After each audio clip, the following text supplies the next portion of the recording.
Hi, this is Christian Rivers. I'm the director of Mortal Engines, and welcome to my commentary.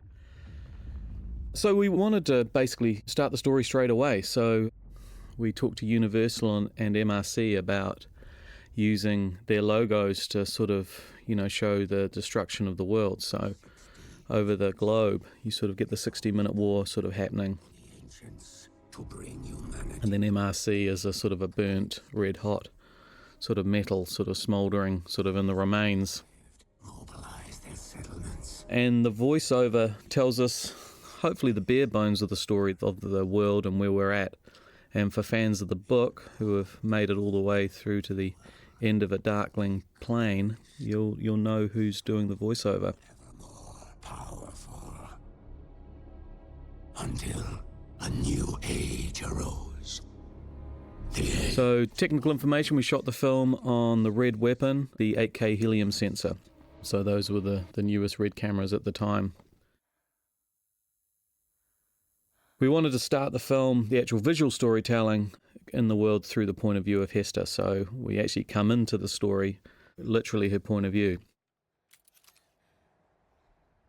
This was one of the few location shoots that we shot in the film up on the hills above Wellington. The second unit shot some of this stuff, and it was sort of, it was like literally a 2-minute drive from Stone Street Studios.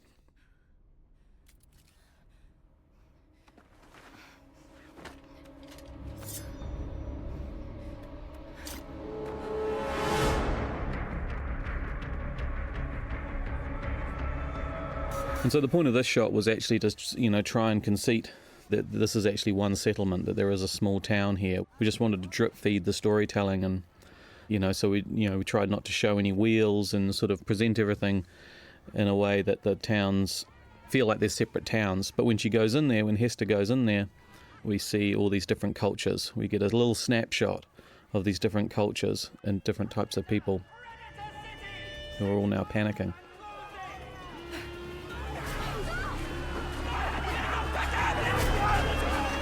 Hold on, what's that? The town's actually folding up and things start moving, and we reveal that actually, rather than a small town, it's actually a lot of little towns that are all on wheels, and they start breaking apart and fleeing.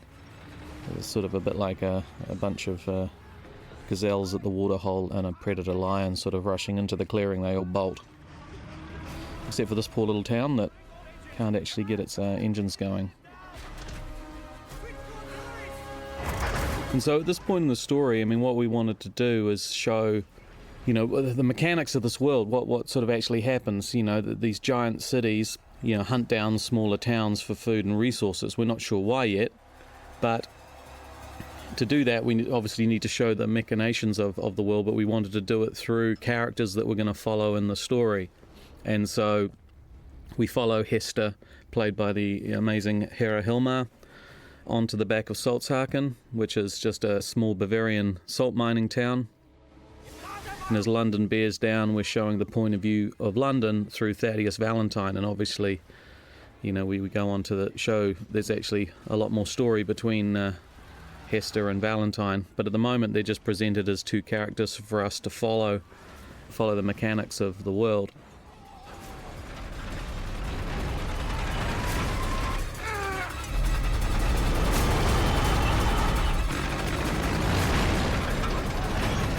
And interestingly enough, we actually spend, as much time with this guy who's the Salzhagen Bürgermeister, played by the amazing Joel Tobeck.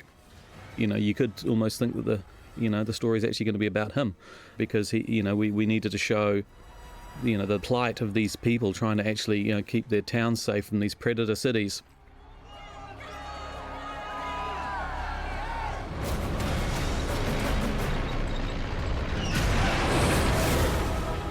And rather than just the sort of the mechanics of a city drawing in another town, there is a cultural thing that these people are going to have their cultures, sort of taken away from them.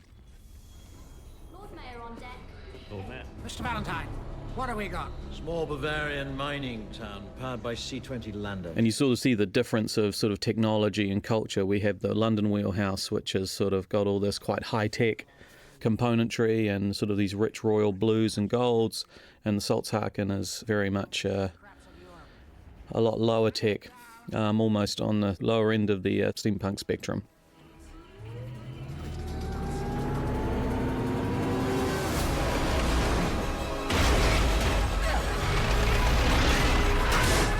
When we originally shot this stuff, we had a very static set on the back lot for the back of Saltsaken, and we couldn't get a lot of movement into it, and so we originally shot, Hester was quite static, and so it was actually in pickups that we actually put together a tiny little bit of set when we knew we wanted to actually build this sequence out to be a lot longer and a lot more exciting.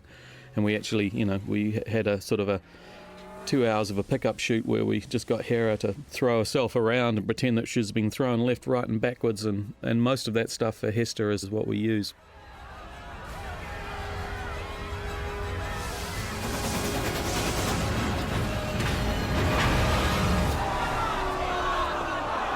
It's also during the chase, and we've obviously shown Valentine and Chrome, played by the amazing Patrick Malahide, but now we wanted to actually break away and show, more of the world of London, and this is setting up Tom's world before we introduce Tom. So we're introducing the characters of the museum. So the wonderful Colin Salmon plays Dr. Pomeroy, and Terry Norris, who plays Professor Arkengarth, and Sophie Cox, who plays Clytie Potts.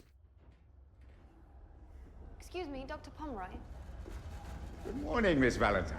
I've been waiting outside the mansion. The Minions joke was one that we sort of went back and forth on.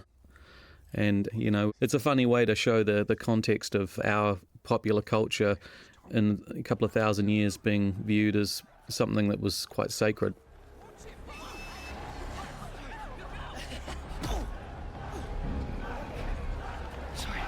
Sorry. So that's one of our most overt cameos in the movie. That's to get all the sports fans to come and see our film. I'm not an NFL watcher, so I wouldn't know who that is, but I know because of the fact that we got to meet him and put him in the movie, it's Michael Bennett. Give me everything you have!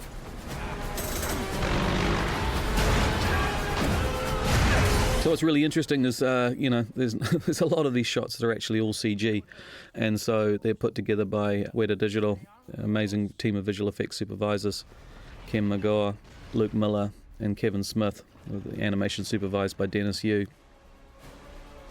And what we wanted to do with a lot of the visual effects here is have a lot of the sets actually, even though we'd have to extend with green screen, we wanted to actually always have a piece of physical set that the actors could interact with.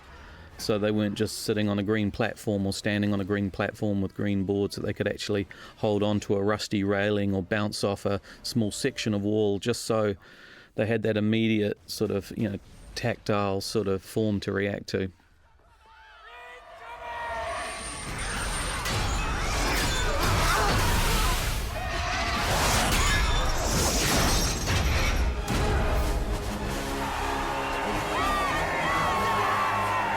Yeah, and so this character moment here is sort of that everyone's cheering that they've got some food, but Chrome isn't that happy because, he's used to a sort of an era and a day when they used to hunt much bigger prey, and so he can still see through the fact that this is, even though they've caught some food, it's nothing to really celebrate.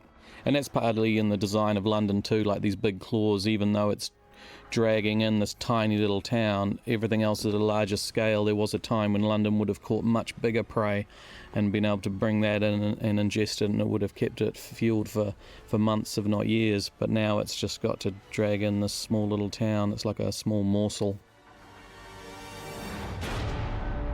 Mortal Engines. The big Union Jack on the front, that was a late design change, but it was something just, that we thought would be great to put on there. So sorry I'm late. You look nice. Have you had a haircut? I don't want to hear it, Tom.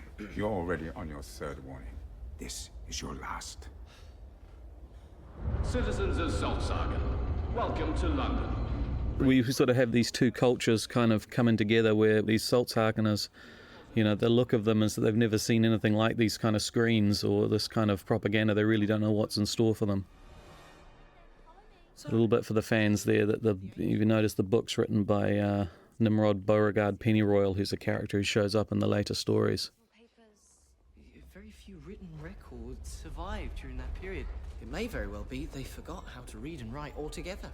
But if it's a 60-minute... Again, these are sort of fun little nods to our past, but again, in a way that they're all sort of slightly mixed up. Strange to think this is what it looked like. 21st century? Yep.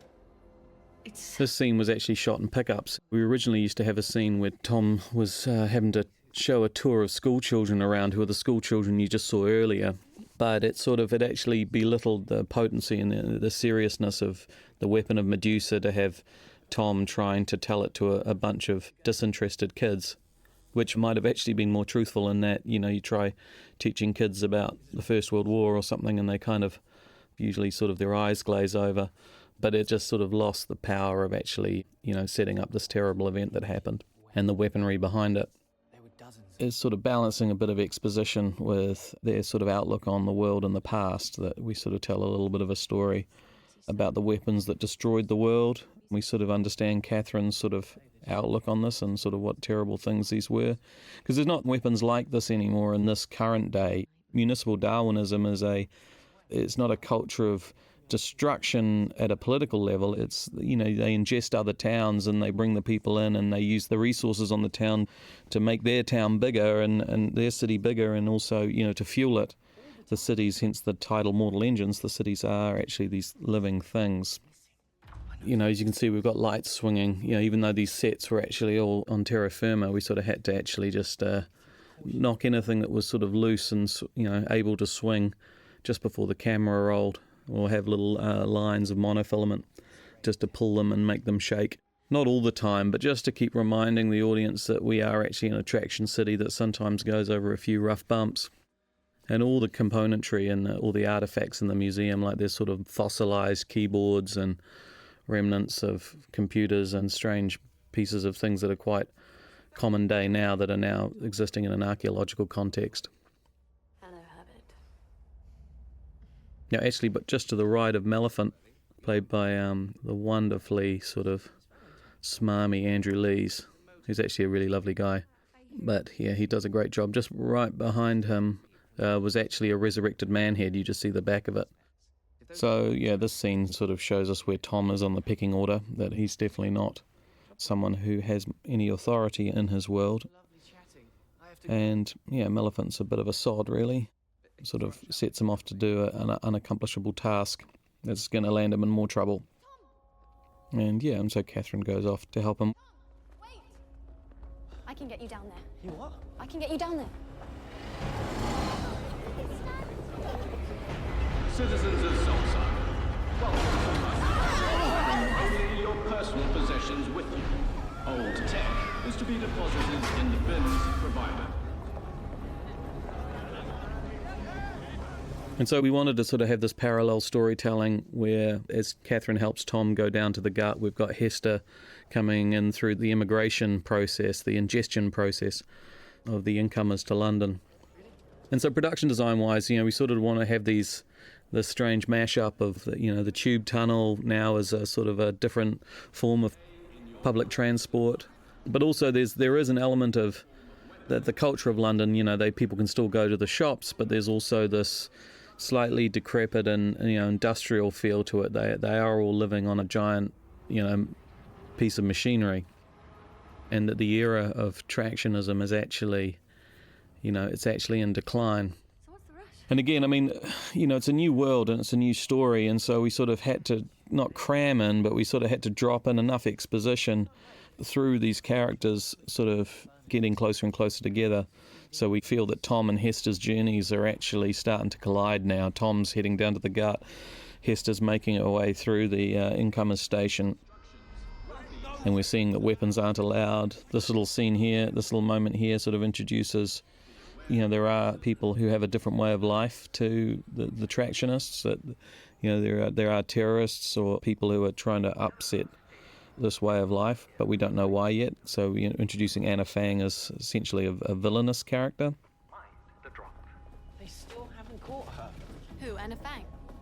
Yeah, bloody anti-tractionists. It's another one of our cameos. It's Billy Jackson on the left there. What about you, eh? What you hide? Yeah, all right. Go through. Strictly prohibited.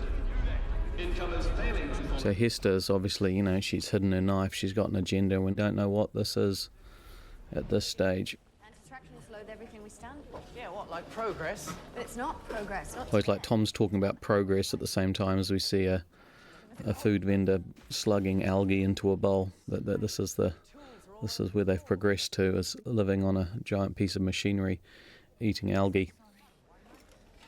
You alright, Tom? On bins again? Yeah. What are you doing down here? Waste chute maintenance. I got it. Just leave it. I really am sorry I didn't see you. Why would you? It's interesting. The engineers in the books are all they sort of wear these white plastic gowns, and they've got shaved heads, and they're bald, and they're slightly more of a sort of a cult.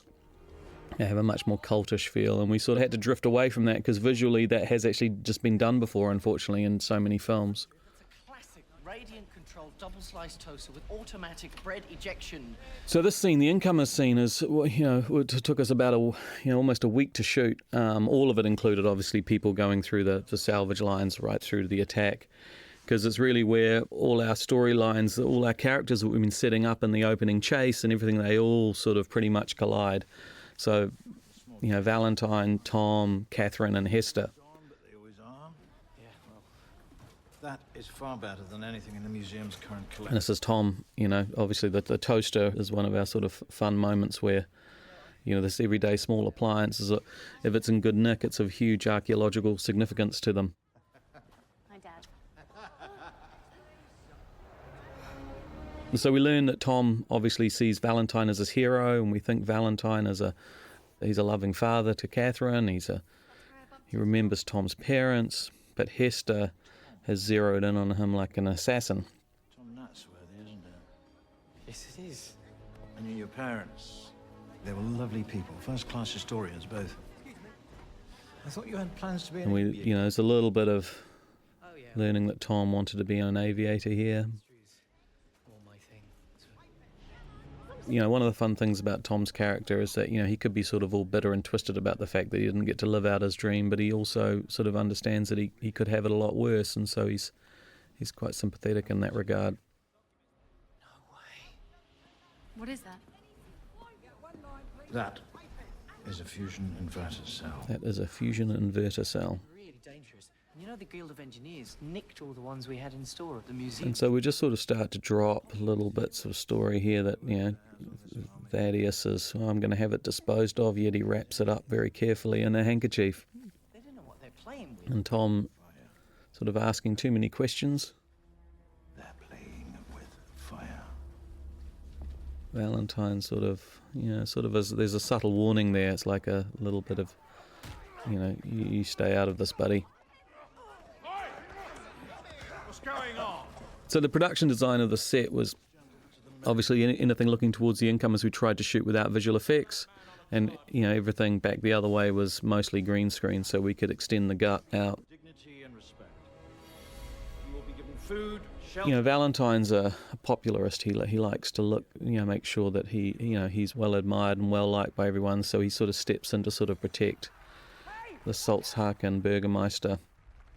Valentine. And this scene took us about a week to shoot. All of this stuff, all included, because it was a lot of extras. It was sort of 3 storylines that we're sort of following. We got Valentine, we got Tom, we got Hester, and they're all colliding at this sort of one moment.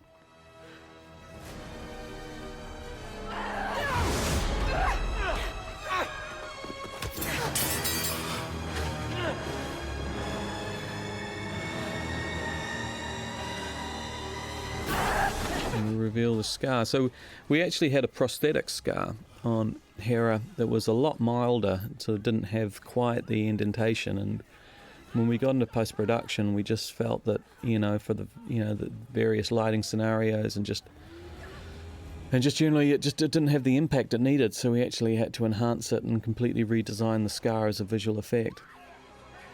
Stay here.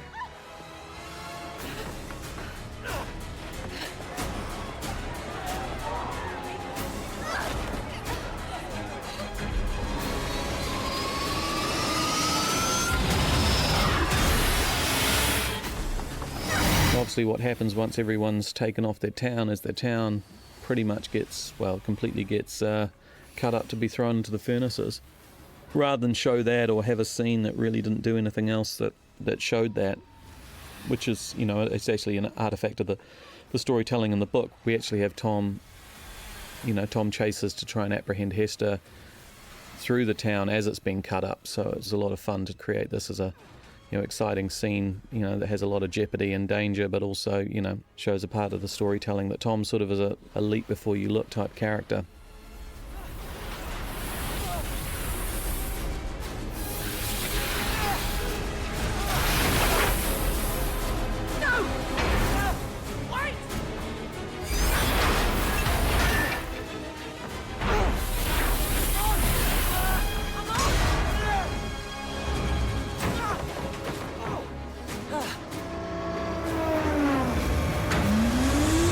Robbie's words sort of, Tom sort of has this sort of dormant bravery that sort of, is a little bit hot-headed, but he's a good soul and he sort of wants to do the right thing. And at this point in the story, she's an assassin. She's an assassin who's tried to kill a much loved and respected member of London.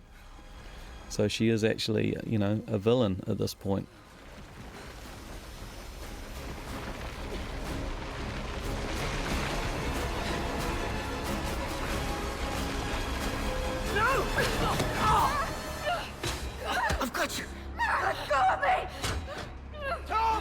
So this moment, obviously, Hester would rather jump off London and be alone in the wastelands than get caught by Valentine.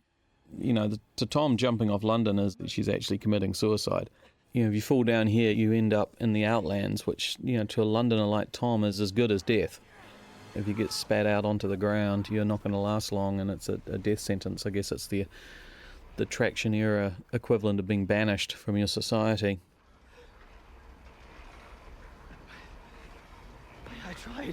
I tried to stop her. It's not your fault. She was saying the craziest things, and then she's just... What did she say? You need a doctor. And again, this was a very small set that we had built, which was pretty much the platform and a little bit of the back wall. And then we extended everything else with green screen. But again, it gave the actors actually a real set to work on. You could actually hear their feet, the grilling sort of rattle and hold onto the rusty rails. And I should go. Yeah, you should.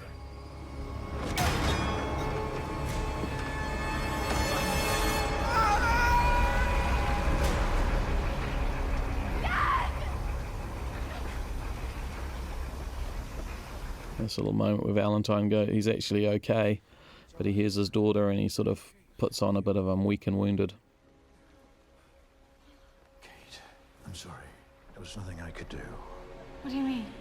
They were fighting, Tom and the girl. The railing broke.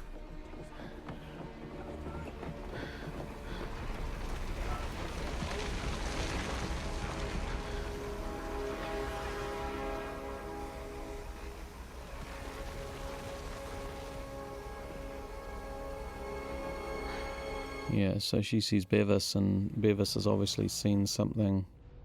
His reaction is very telling, which piques her suspicions, and therefore she interrogates her dad. I really am. So after spending a lot of time in sort of grungy industrial areas, we sort of wanted to show that the people who live well on London actually, live in sort of beautiful surroundings. So this is Cleo House. This is the home of Valentine. And so there's a lot of golds. There's a lot of artifacts that are of archaeological significance. And Cleo is one of in the book, she's one of the gods of London. Believe that traction cities and static settlements can live together in peace, but it'll never happen. You don't know that. Then why do they hide behind the shield wall, hoarding their resources? They mean to see us starve out here. And we wanted this look to have a sort of a slightly, I wouldn't say soap opera-y kind of feel, but a slightly golden, sort of slightly overlit feel. So this shot of the shield wall, this used to be something quite different, but we thought it was important in the story that we actually ID that in the world there is this other place, Shangguo. Even though they're talking about it, we sort of need to just sort of show on a map that there's this place that has a defensive wall. So we just started to sort of drip feed certain aspects of the story that will come to fruition later. We have Aaron Jackson and Stephen Ure playing Pusey and Gench, who are Valentine's sort of henchmen. And that airship is called the 13th Floor Elevator, which is Valentine's airship, and it's designed by Nick Keller, and it's a sort of quite a deadly looking machine. It almost looks like a cross between an airship and a sort of a shark.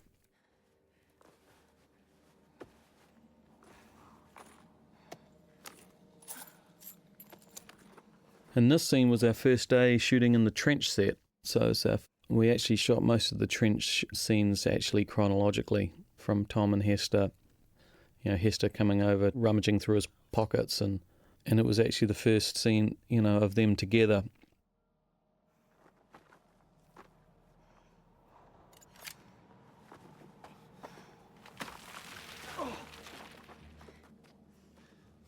Wait. What's going on? The set actually used to be a lot smaller than it's shown here. We extended it out with visual effects. Given the amount of sets we had to build, we had sort of slightly limited stage space, and so we sort of, you know, we made a trench as big as we could in the stage, but then, you know, given the scale of how large London ended up being, we had to sort of, you know, fill it out with visual effects. The point of this was to, you know, I mean, you could have shot a scene like this with them just climbing over green boards, and given the amount that we had to extend anyway, but again, we wanted them to be sort of slipping around in the mud. You know, Tom's never been on Bare Earth before, and so he's completely a fish out of water here, and Hester is completely in control. And so it's all he can do is to sort of, you know, basically plead for his life. I have money. No, you don't. And he sort of says, look, you know, I'll never see you again. And she's like, okay, well, I'll help you out because I'm sick of you following me. Help me find a trading town. You'll never see me again. We're running low on food, fuel, basic resources. We can't survive out here much longer. We should never have gone into Europe. Wonderful Patrick Malahide as Crome, Lord Mayor of London. So you notice behind Crome is actually one of the Trafalgar lions. Probably one of the most prized artefacts of London is in the Lord Mayor's office. And obviously the lion, which obviously is a apex predator, but, you know, obviously truthful to London. But my patience is wearing. It's actually fun for those of you who have seen the film in 3D, you know, because we had these round goggle screens as communication devices. You know, we were doing the stereo conversion, and the Real D guys sort of said, oh, look, you know, since these screens are around, do you want to, should we do them in 3D? And, you know, we thought it was a little bit gimmicky, but it was actually really fun. It actually looked really good when we did it, so we went with it. Pray it's all but gone. Soon there'll be nothing. Yeah, so this scene sort of shows us, you know, sort of a little bit, you know, Valentine is, you know, he's trying to turn things around for Tractionism, even though his methods, as we all find out, are quite ruthless. You know, there is a class system in London that the people who live in the top tiers, you know, they have it a lot better than everyone else, and there is actually a physical strata, not just a sociological one. And sort of certain elements of London are sort of dotted around. Obviously here we have the bugs that are sort of slightly reminiscent of strange futuristic sort of black taxi cabs. We have the red phone boxes. There's the gardeners swapping out the plastic flowers for the change of the seasons. And Tom and Hester are still in the trenches. So, I mean, we wanted, you know, to keep, you know, I wanted like a colour palette that actually transitioned through the film. So, you know, they're still in a grungy, muddy, you know, murky kind of area, you know, that they're still wallowing in the mud. Zipped. No more talking.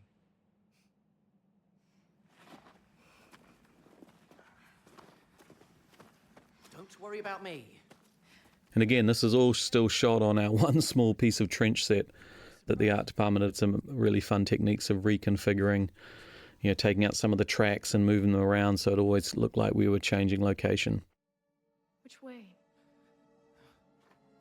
My navigational instincts tell me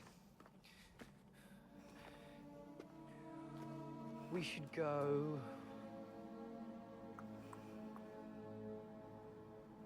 And so from a story perspective, you know, obviously Tom and Hester start completely at odds, and then this next scene, you know, he's not breaking through to her, but, you know, she's kind of getting used to him being around, but then she sort of gives him a she lets him make a decision, and he makes the wrong decision. And so you start getting the feeling if Tom was out here on his own, he wouldn't last 5 minutes. So St. Paul's, the design of St. Paul's was, we sort of looked at the ancient ruins, ancient Greek ruins that are a couple of thousand years old from when, they were in their prime, and we sort of projected St. Paul's Cathedral, 2,000 years ahead, so that it, it has lots of reinforcing, that it's not quite complete. And for all intents and purposes, we actually think that Valentine is building a power supply here to empower London to move beyond tractionism. Here we introduce Dr. Twix, played by the amazing Sarah Pearce. She could be a problem. She won't stop until I'm dead. Unless you kill her first. I received a message from Charlotte. Most of the St. Paul's set was to scale, but that particular scene was shot in pickups, and so it was mostly green screen because we couldn't rebuild St. Paul's. But the St. Paul's set was huge. It was sort of wall to wall. The one that we see later on in the film was, wall to wall. Which stage was it? I think it was H stage. It's one of the big Hobbit stages that was built. It was wall to wall. Master Shaw. Where to, boss? Sharpmore prisoner. Most of the airship cockpits here were designed by Nick Keller, our lead concept designer, and they're sort of great pieces of design, and they sort of feel futuristic and sort of retro. But we built all those cockpits again, so we sort of had the tactile and sort of immediate capacity for the actors to actually interact with them. Clean enough to wash in. I wouldn't. Oh my God, it's disgusting. Thirst will kill you. So this scene here is where we actually start to see Tom and Hester actually start to connect. They go from sort of being essentially enemies to the previous scene in the trenches where she's starting to get used to him being around, but, still wouldn't trust him to make any decisions in this environment. But now they're actually having conversation. So it's the beginning of their story and their connection to each other.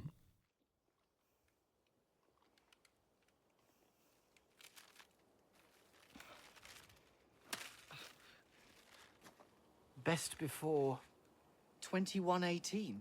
It's an Inky. It's over 1,000 years old. Doesn't matter. The food of the ancients never goes off. It's indestructible.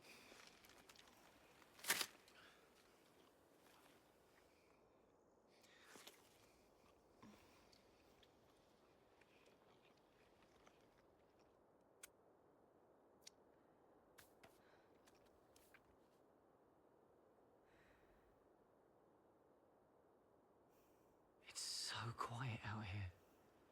Doesn't that bother you?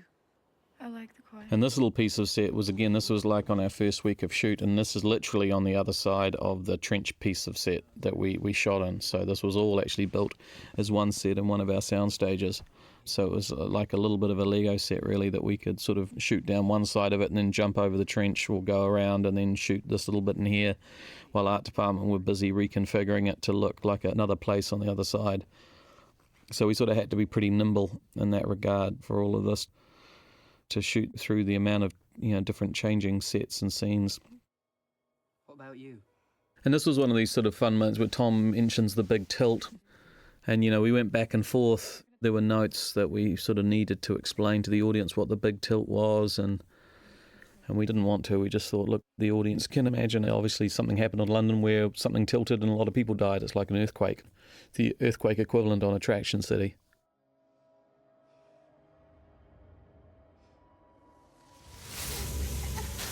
This is some second unit stuff shot, some very loose handheld camera, quite nightmarish looking stuff of Hester as a young girl. If you're wondering why the image quality looks so different, it's because it was shot. I think some of it was shot with GoPro and even an Osmo, just for the difference of feel, but also the ability to actually, run through those bushes. Tom! Hey! Get down! It's a trading town! Look, look, look, look! Look! They're southeast.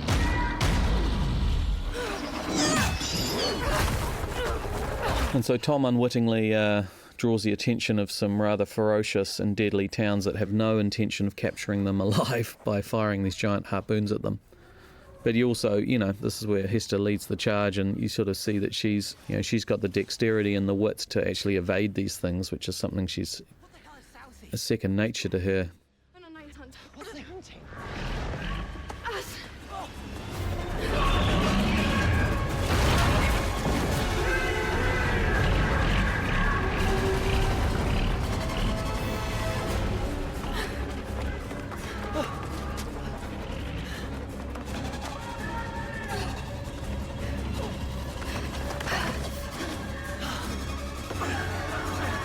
Tom doesn't have the right footwear for this kind of terrain.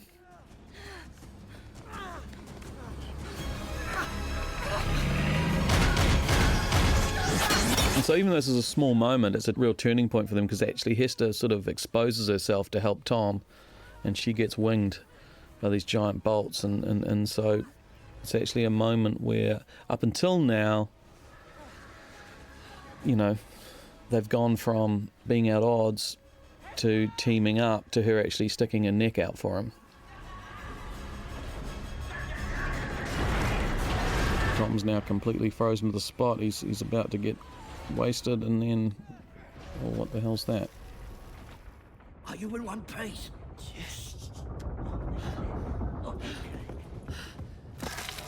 And so we thought it'd be sort of fun, like to go from a slightly sort of muddy monochromatic place, and they fall into this sort of this underworld, this small, we're not even sure what it is, if it's mobile or not. And we're in this sort of quite insane world of sort of grungy colour. Another wonderful Kiwi actor, Peter Rowley, playing the mole-like Mr. Rayland. This is one of my favourite sets in the film, the interior of Scuttlebutt. We actually had the physical effects department rig the whole thing to articulate and actually rotate against each other, which was actually really quite unnerving. When you went in there, the first time we went in there when they fired it up, we were suddenly wondering, oh, hold on, is everyone going to get motion sickness? Because the whole thing was actually moving. You couldn't actually lock a horizon. But everyone managed to last it, managed to cope with it really well. It was slightly claustrophobic because you sort of went in there and then they had to close the door, move the stairs away, and then get it all moving.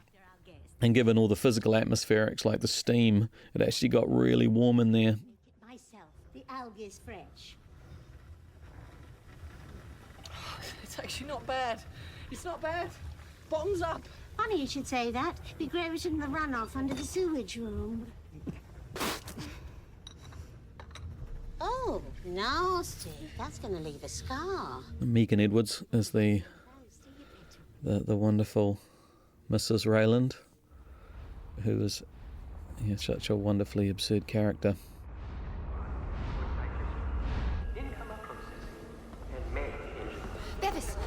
There's a cameo in the background. That statue is actually based on Peter Jackson. It's Sooty Pete, one of the gods of the founding fathers of London as a traction city. This is the set that we used when Tom and Catherine first go down into the gut and bump into Bevis. So we sort of reused this set for Catherine waiting to sort of, just to find Bevis. What's that supposed to mean? Please. Yeah, and all these other sets, even though these are lower down in London, we just sort of had to use atmospherics and just wire rigging where we could to sort of give the illusion of movement. And sometimes we just actually had to pull back on that. We had some drama scenes where we made the whole thing sort of shake and move, and it was just really distracting. It was hard to actually receive the actual emotional performances of the actors because everything was shaking behind them, or they were shaking because they were touching something that was moving. So we just had to sort of be sort of selective about where we used it. Building something in there. Something they don't want anyone to see.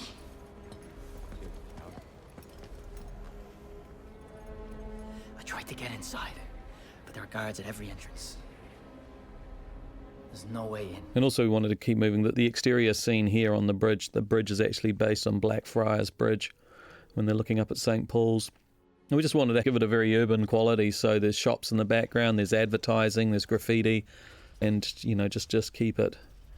Just ride that fine line of keeping London not just feeling like a big industrial machine, but it is actually a city. I think this is our second week of shooting the Raylands. You know, I really love all the sort of the crazy colours we have going on here. You're in a sort of a slightly unnerving world with the Raylands. It's sort of very bleak and very dirty, but it's also very colourful. Mrs. Rayland obviously tries to decorate the place up with the cat plates, but then they're led down to this guest room, you could call it, which, you know, obviously is an austere prison cell.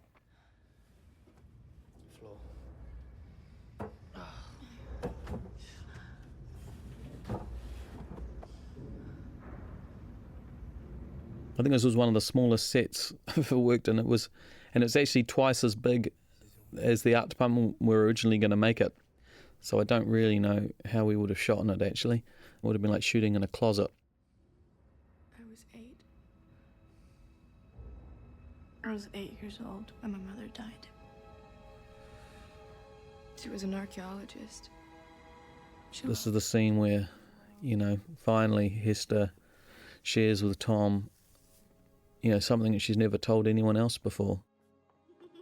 They're beautiful. It's one of our few location shoots, using location footage from Wharariki Beach, which is an amazing piece of coastline on the top of the west coast of the South Island. Very elemental there. You get there on a bad windy day and you can get hit with some furious sandstorms, but on a beautiful day it's quite a magical place. She'd found something. This scene, most of the scene of the flashback was shot by second unit, just given that there was going to be a lot of intense fighting and stunts, and yeah, the schedule just being what it was, I wasn't able to shoot any of this. So typically main unit shoots most of the principals and drama, and then second unit will shoot inserts and stunts and a lot of the stunt work, and usually they'll have principals with them for some of the stunt work. But you know, as the script kind of grew and the schedule didn't, we sort of, you know, a lot more sort of needed to be sort of taken on by second unit. Same as sort of what happened on the Hobbit films, really. I mean, and on Rings. And this is where we sort of see, obviously, the horrific violence that took Hester's mother away from her and why she carries this grotesque scar. And the reason for it all, obviously, which is this device, this piece of old technology, the phrase of which is old tech in the film. And that's obviously something that's important enough to Valentine for him to kill for.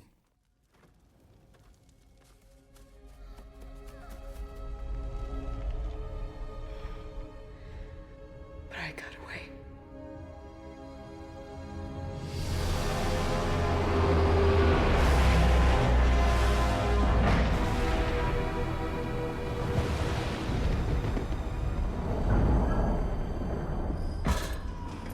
We caught it on the edge of the marshlands. It had torn apart a whole town, murdered them all. I lost a dozen good men bringing it in. There'd always been rumors that a few had survived, the ones who turned rogue after the Nomad Wars. But I never thought I'd live to see one in the flesh. So the prison of Sharkmoor is a waiting prison out over the ocean, kind of like a mobile Alcatraz, I guess, that you sort of, you know, you've got nowhere to go if you manage to escape from your cell. And they have one prisoner that is too dangerous to even put in a cell, so they've welded him into a steel cube.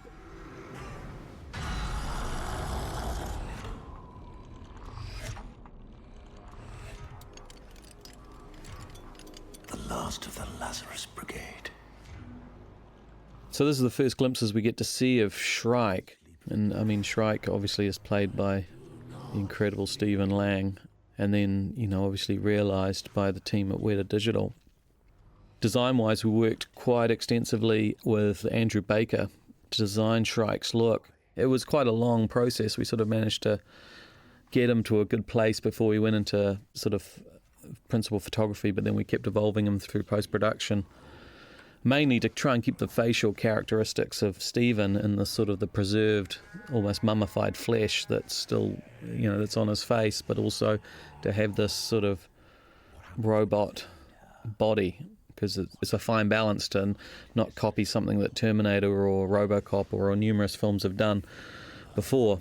One of the fun things, and when he screams in his mouth, we've got this, because he can go zombie very quickly, and if we had this sort of preserved, rotted tongue in his mouth, it would have been quite gross. So we put this weird little voice box, this kind of almost like a speaker in his mouth where his tongue should be. It was tongue shaped. So we've got this weird mix-up of human and mummified, preserved human and different eras of ancient sort of robot technology. And this scene sort of shows another side of Valentine, that he's ruthless enough to get what he wants, that he just, he'll just quite happily, kill hundreds of prisoners just to cover his tracks.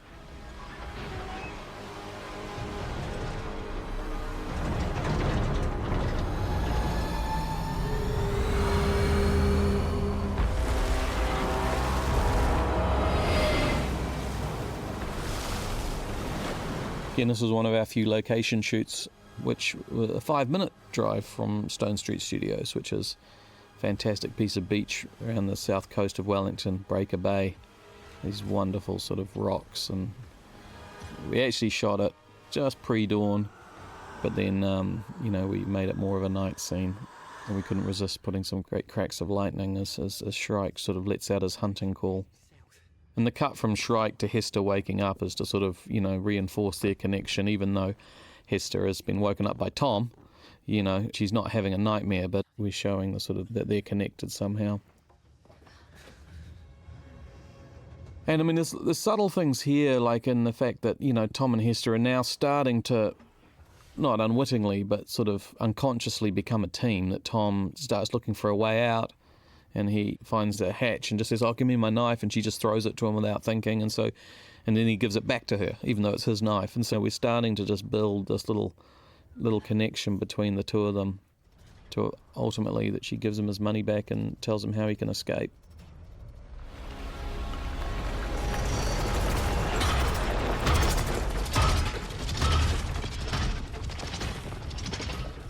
If we climb along that ducting, we can jump from the back. It's no more than like 20 feet.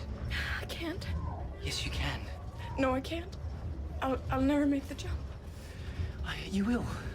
I'll help you.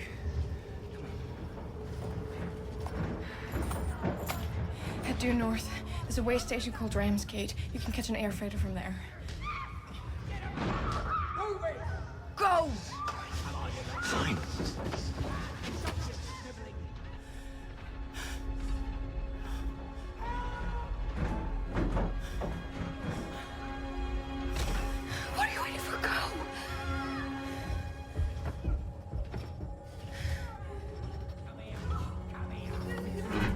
I love this little performance of Hester here. She's looking up at him.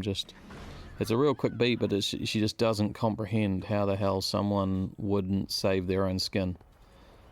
She's looking up at him like he's got no head or something. Move it! And she's still sort of wrestling with it here. It's like, you're an idiot. Well, then you're a fool. I would have left you. I think it was the tiniest set I've ever shot in. This little corridor in Scuttlebutt, so everything was quite claustrophobic. And then we bust out into this market, this rusty remains of an old city in the swamp. That is, obviously they're selling people, but we're not sure really what for. Could be any number of reasons. One of the interesting things about the design of the shards of light, this is one of our few exterior sets. And, just given the practicalities of shooting in Wellington, sometimes you get windy days and you get sunny days and you get cloudy days. So shooting outside, it's very hard to control the light. We actually have these sailcloths across the set, but they were sort of being quite problematic, and it was very hard to control the light. So we actually just bought into it and said, look, let's just have the sunlight blasting through, because it's really nice to use the natural light. And then we just incorporated some old tattered sailcloths in the actual production design of the set. So that's Big Mike, who's actually one of our main stunt performers, who actually sort of also played Shrike, but we thought it'd be nice to actually dress him up in a dodgy beard and wig and actually get him to be a bad guy on camera.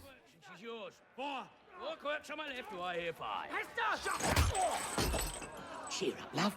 It's Mark Hadlow, Kiwi legend, playing an Australian with a button jacket and a rather grotesque toupee.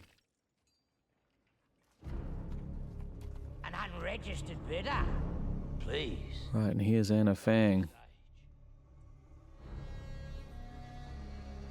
We wanted Anna's look to be, completely different to anything we'd seen in the film. So her coat, and the fact that she's wearing these rather modern sunglasses, she suddenly creates a whole aesthetic, especially in this context where everyone's very muddy and grungy and on the slightly, the road sort of spectrum of humanity. And Jahé, like sort of so many of our sort of casting, she was quite late in the game. We hadn't found an Anna, and she just emerged magically out of the mist. It was a fun piece of performance from Mark, that he's sort of playing this big sort of entertaining showman, but he turns really, really nasty. Why don't we settle this? We'll buy it now. So she's a lethal weapon that will, anyone who's engaged in slavery, she'll take them down. And also, I mean, in Anna's story, she understands that really tractionism is only sort of supported by a kind of slave system of which she was raised and managed to escape.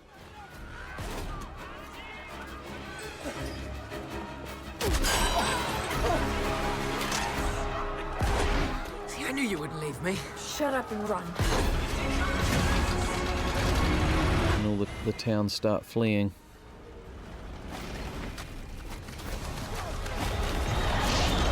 So these were sort of very complicated scenes to shoot because on the page they were written sort of like they're dodging monster trucks, like sort of, running and dodging left, dodging right. But then the scale of these things are so huge that we sort of needed to kind of have Tom and Hester be sort of cut off by not just the wheels in the towns, but, other things that are an artifact of the destructive power of these towns.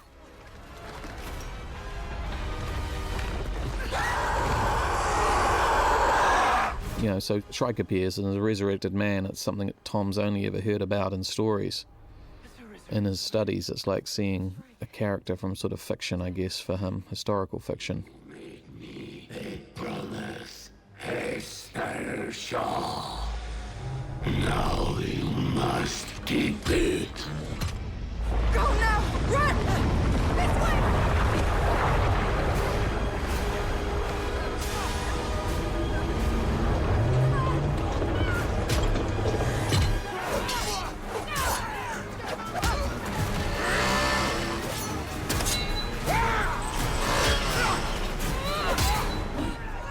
There isn't one part of that woman that isn't deadly.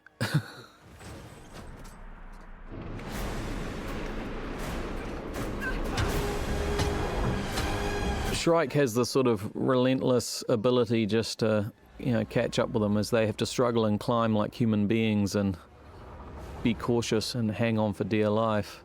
Shrike doesn't need to. He sort of has a completely controllable dexterity, but doesn't rush. He doesn't need to run. He can just walk over and grip onto the wheels.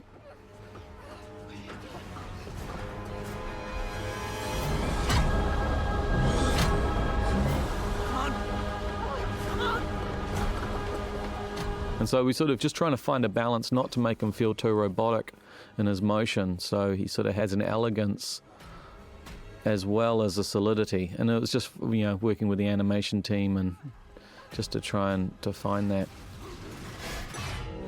But he's not completely indestructible. And so, one of these rockets actually sort of, wounds him. He is a resurrected man. He isn't immortal.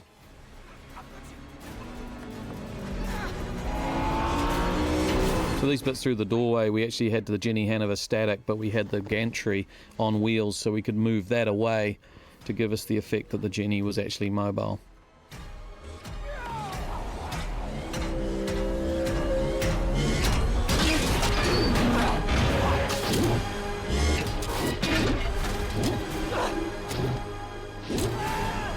So Anna doesn't want Tom on her ship because she hates sort of tractionists, and she's only really there to sort of help Hester.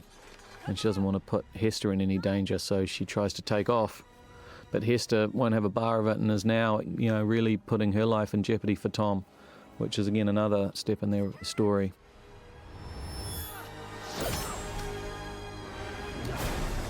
And so rather than kill Tom, she risks everything to sort of, 1 in 1,000 chance of him actually catching the knife, but he manages to.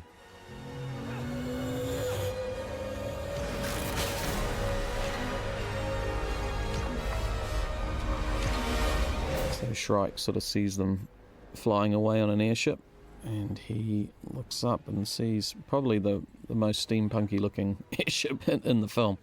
We kind of wanted to have a nod to some of the slightly steampunk designs of the book.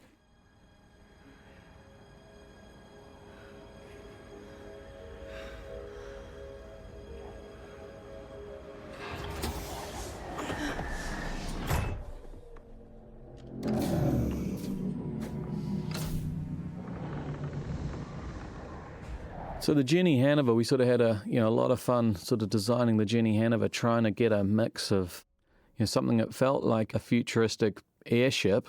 I mean, in the books they're all described as airships, and they are very much described as these sort of steampunk envelopes with gondolas and propellers. And we wanted to sort of interpret that in a way that was sort of exciting and sort of fresh. And the Jenny was, encapsulated all of that. We sort of shifted it to give it these dual gondolas that actually have an aerodynamic shape that also form as wings. But when the engine's shut off, it just has the ability to float on the breeze. And so we wanted to sort of create this old junky feeling airship that has this sort of high level of sort of technology, but yet has a very homely sort of almost, Eastern sort of caravan kind of feel to it. And there's little hints at technology here that we just drip feed, and the medical kit that Anna has, we don't really explain it, but she uses it to cauterize and, essentially, heal Hester's wound, even though it's probably quite painful. You look like her too. You know her? Pandora Shaw was the bravest woman I ever met. After she died, I looked for you.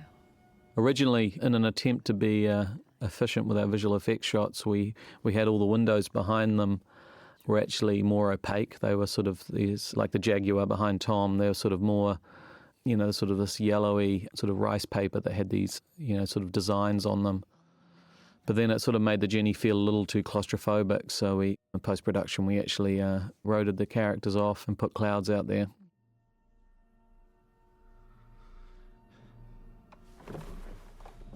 You were raised by that corpse. You don't know what you're talking about. Actually, I do. No, you I've don't. studied them. You've studied I them? know a lot about the resurrected. You don't know anything about The people him. who created them were insane, off the charts crazy. They took all the worst parts Shut of up. themselves, all the savagery, cruelty, and hatred, and poured it into these machines, these monsters. Shut up! He saved my life.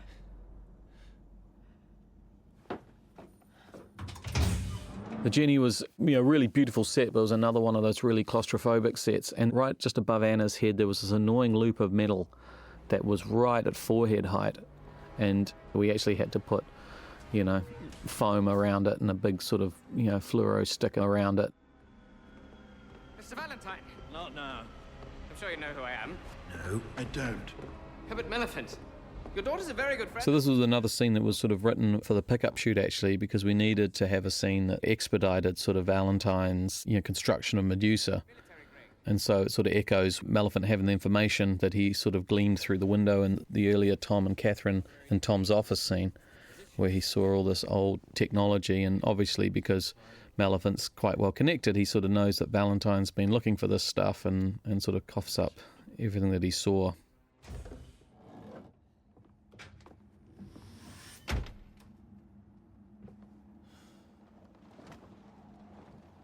So the art department sort of built the Jenny Hanover as, pretty much a complete fuselage and the back deck, and we actually had to cut it up into sections to fit it on the stage. And so, Tom, Hera and Robbie are sort of out on the back deck, and we have to extend the engines and the rest of the envelopes with CGI. Shrike saved my life.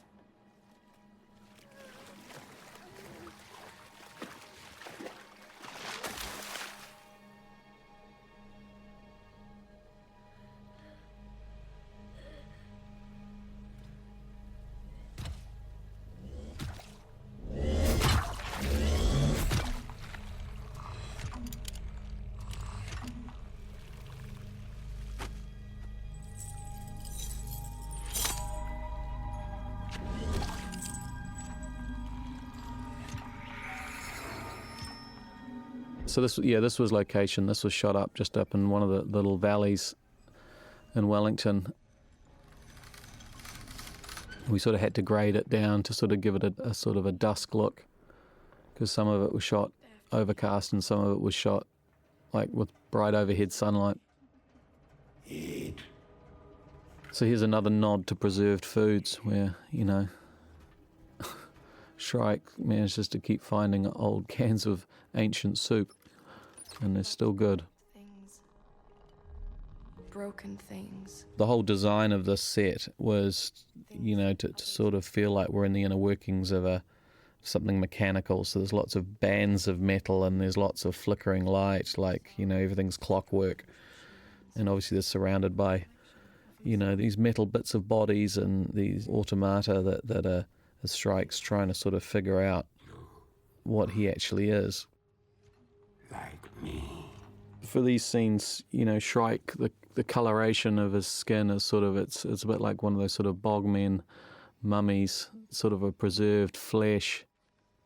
And we, you know, colour-wise, you know, he's got all these bronzes and he's very much, you know, he has these sort of metallic colours, a bit like the automata. And so Hester's, you know, she's the only living thing in this place.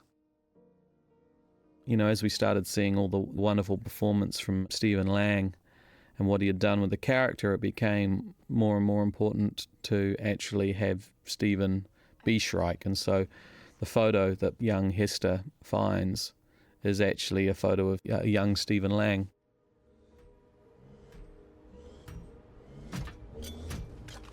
You are sad. Always sad, Hester Shaw. And I just wanted this shot to sort of show that their travels take them to sort of the ends of the earth, the Tannhauser Mountains. And so he's, you know, looking at this girl who he's protecting and raising, and he sort of sees that she's unhappy, she's broken, and it sort of pains him, and so he makes this choice to sort of try and take away the pain from her. And the only way he can do that is to turn her into something like him. And so he starts building, you know, this automata of her with a face, with a sort of a perfect face that's not scarred. And so one of our original Shrike designs, it, you know, it didn't have much flesh on it. The flesh was much more of a metal face, a bit like the face that he builds for her. But then we just felt we just don't get any expressivity or any emotion coming through in the animation. It just feels like a mechanical face. And so, as per the book, which describes this sort of sort of decayed flesh on his face, and so we put actually Stephen's sort of face, and sculpturally we made the metal bits we do see through sort of echo Stephen Lang's features, so that we could actually translate his performance directly across. And it was a real fine line with Shrike not to make him feel too zombie, because as soon as he was too zombie, we don't relate to him. So he had to have an element of this ancient, decayed human, but also this sort of metallic, mechanical component. Valentine came within my reach.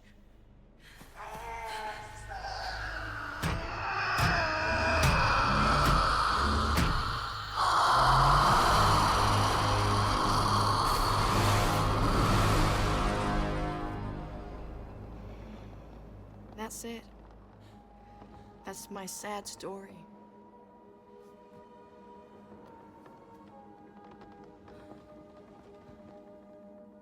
And again, as she shares her story and explains why she did everything he did, there's this connection that starts building between the two of them. Where are we going? Have you heard of the Cat's Cradle? The Cat's Cradle? The blue whale. The blue whale is a big deal in the books, and we had to have the blue whale in a shot of the London Museum. Sort of thing historians know about and everyone else has forgotten. You're too late. Dr. Pomeroy? They came in this morning. A couple of thugs from the Guild of Engineers. I tried to stop them. They knocked me to the ground. They knew what they were looking for. They cleaned the place out, took it all to St. Paul's.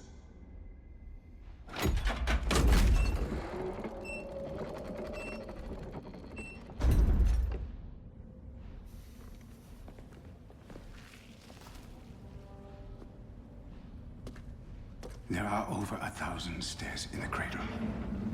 Turn. So the Cat's Cradle, it's actually called the Cat's Creep in the book. The fun sort of flip on this is obviously, in movies when, you sort of everyone goes into a dark secret tunnel as it gets quieter, so we wanted to actually play it by opening up into the inner workings of the London, you're sort of going into the maintenance areas, and so everything gets a bit louder.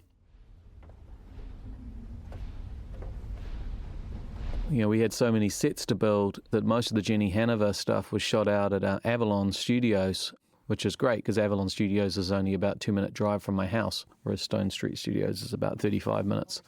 So it was fantastic. It suited me to a T. But yeah, we were spread out over nearly every stage that we could utilise throughout Wellington.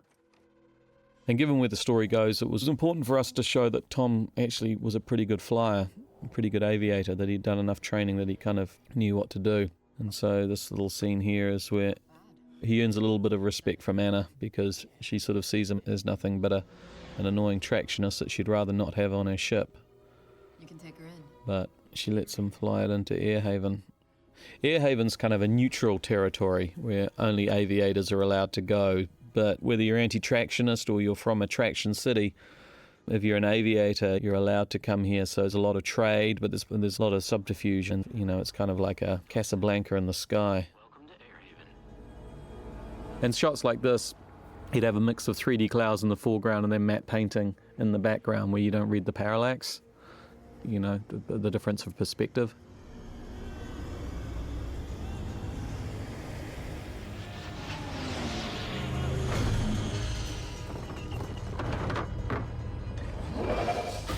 And here we introduce Captain Cora, played by the wonderful Regina Page. He's an aviator who doesn't like tractionists either, or people from the land.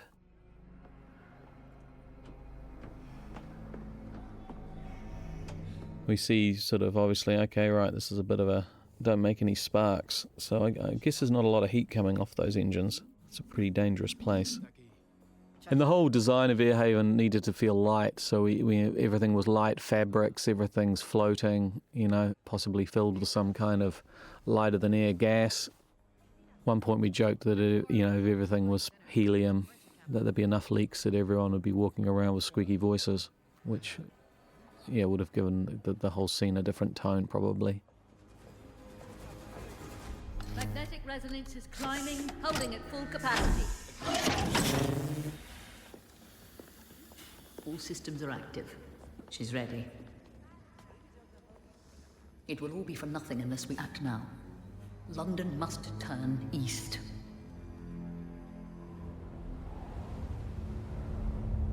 New bearing confirmed, 90 degrees.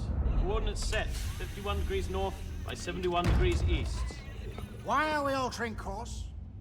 Callum Gittins, our chief navigator, who's been following the wrong orders by Valentine.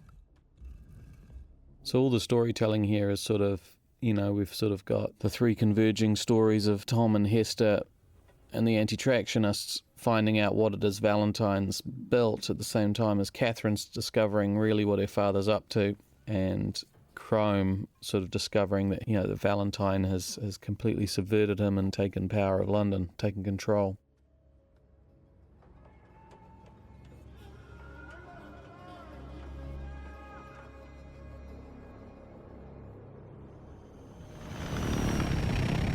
And the green light is obviously something that sort of needs to signify Shrike, so for those that are paying attention, they'll notice that Shrike is on his way.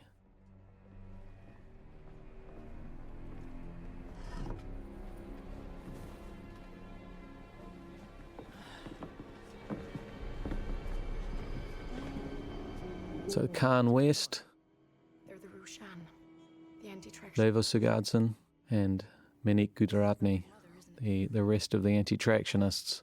Before she died.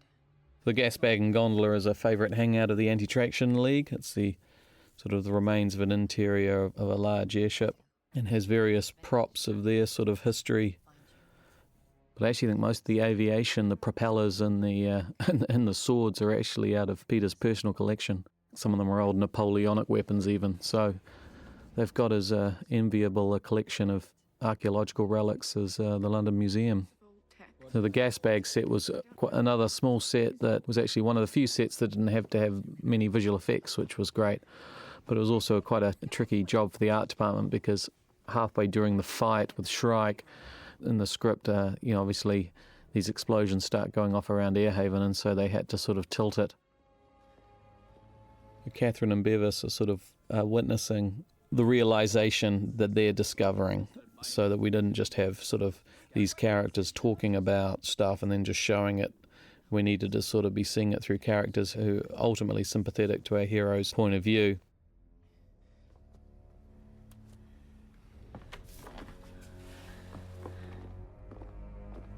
We wanted sort of the whole startup of Medusa to be this, slightly creepy sort of, cultish sort of ceremony taking place in the church.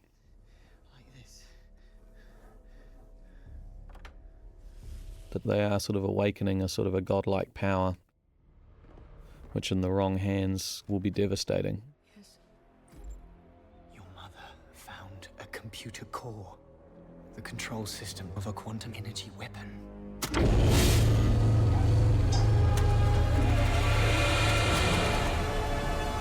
Medusa is live.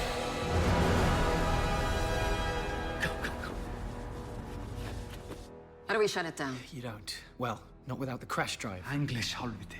It's a type of key, a kill switch that overrides the firing sequence. Once it's initiated, the weapon would self-destruct. This key, does London have it? I'll be long gone, lost. Why should we care about those? A fun little bit there is, Sathya really doesn't care what the Tractionists get up to as long as they're destroying each other. And she's quite a fun character in the books. She goes on to be quite a nasty piece of work. Commander Older of the Lord Mayor.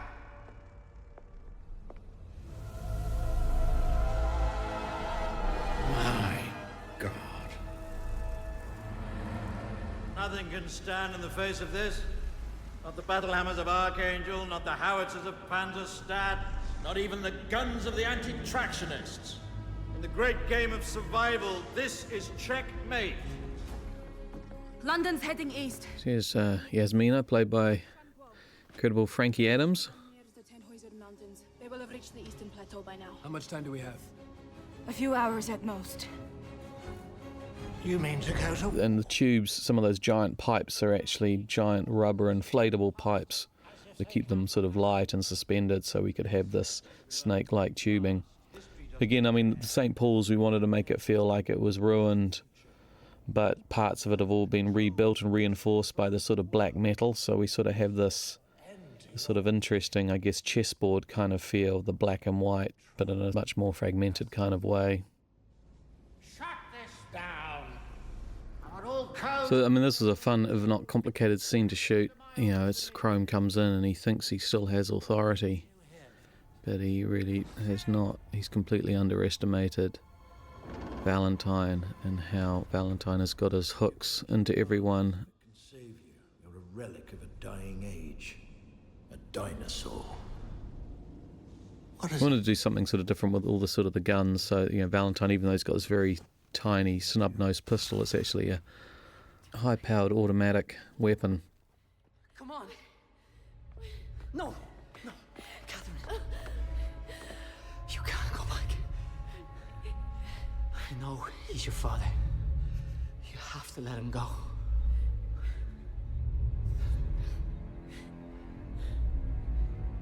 He's not my father. Not anymore.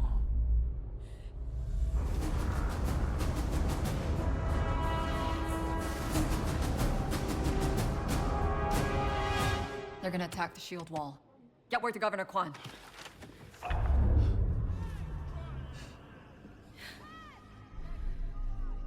Power's out everywhere. What is it? What's going on? It's a diversion. To create chaos. Shrike is here. So this whole scene was a mixture of second unit and main unit, again given scheduling, and it was a bit of a challenge for the art department because at some point we actually had to tilt the whole set like on a 20-degree angle, which is actually, doesn't sound like a lot, but it's actually quite a lot. Oh, don't take Shrike on with a handheld weapon. That's a bad move. I remember we were shooting some of this drama. This is where the Jihei had shown me the extent of her knowledge about her character, because I was sort of like, look, Shrike, he's tall, he's 7 feet tall, and he's, this resurrected man, and you sort of, need you to see a little bit more shocked, just a little bit more scared of what you're up against. And she sort of said, yeah, but in the backstory, I've already killed like 5 of these guys. And she was right. Like in the extended stories of the world, the backstories of Anna Fang, she's actually killed quite a few stalkers already. So I said, okay, but he's the Lazarus Brigade, so he's actually slightly meaner looking than everyone else. But she sort of always knew how to bring this sort of cool energy to everything. Yeah, and so to be more efficient with our visual effects shots, we smoked the hell out of the exterior Airhaven set. So we sort of have this whole smoke coming up through the layers, and Tom and Hester are sort of running through the smoke, but it sort of gave it this great sort of red orange sort of this dramatic quality. Again, I wanted all these scenes to actually have a strong visual sort of look to them, rather than everything just sort of feeling like it was sort of shot with the same lighting ratios.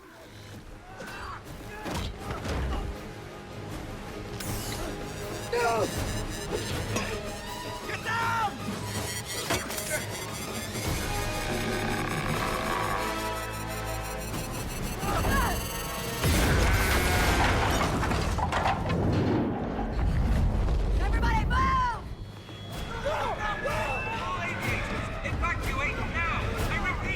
This was the first shot we shot with all of our anti-tractionists. I think it took us 21 takes to get it. It was the first day we'd had all the anti-tractionists on set, so it was a bit of fun.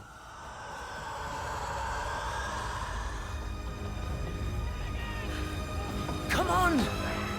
So this was the windiest set we sort of shot on. I mean, we sort of had to light everything as if it was on fire, but we couldn't actually have any pyrotechnics at all, because the set was made of all this very fragile sailcloth that would have gone up.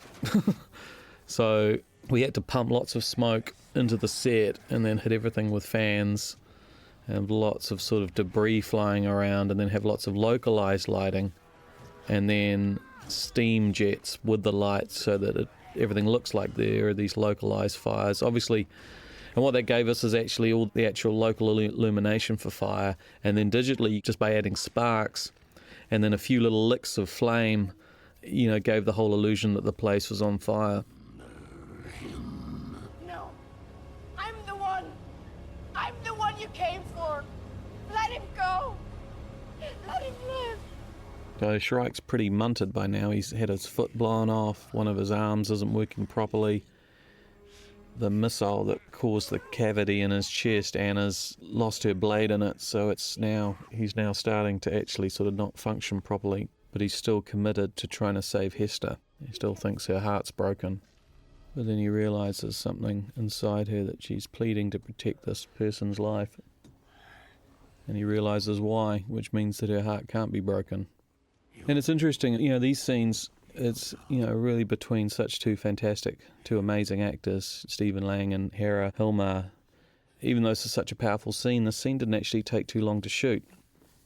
I think we sort of got this in sort of the last quarter of one of our days on Airhaven.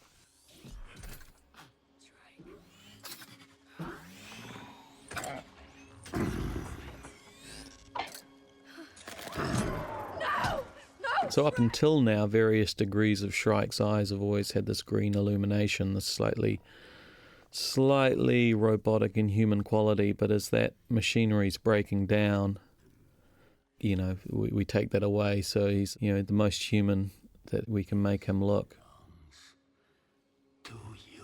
Something inside him has sort of realised that she has the capacity to love, that she's going to be okay. And so he releases her from her promise. Release you from your promise, Hester Shaw.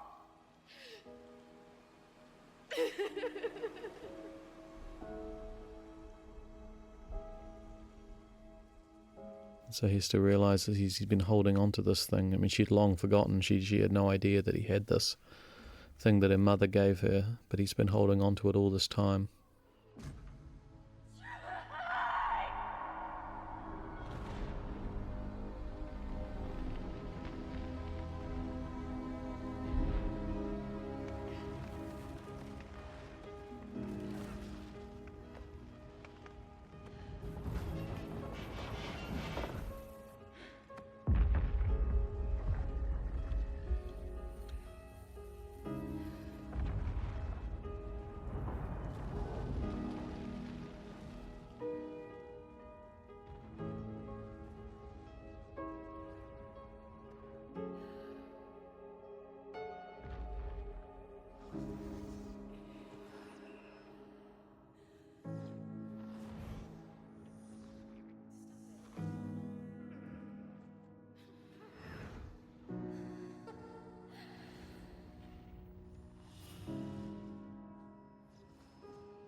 And so these little moments here are, sort of Shrike's memories of Hester, that actually they return him to his humanity, back to when he remembers the time with his own children.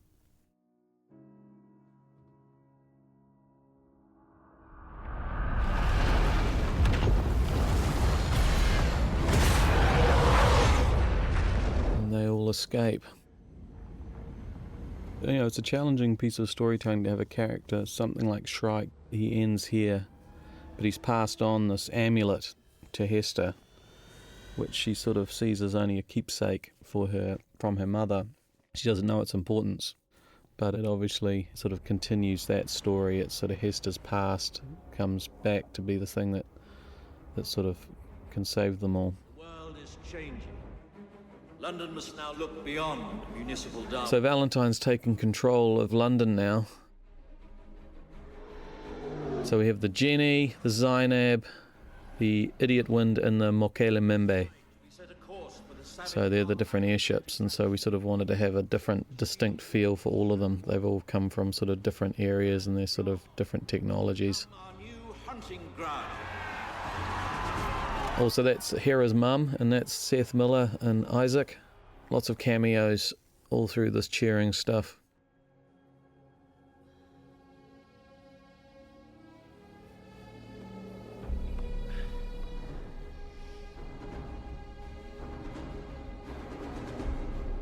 This is a sort of, it's not so much a montage, but it's, obviously there's this, as they return back to the Shield Wall, Valentine's getting all the Londoners on side with him and his plan to go there and promising them a great future. So we sort of wanted to have, driven by his speech, but also driven by this sort of powerful music.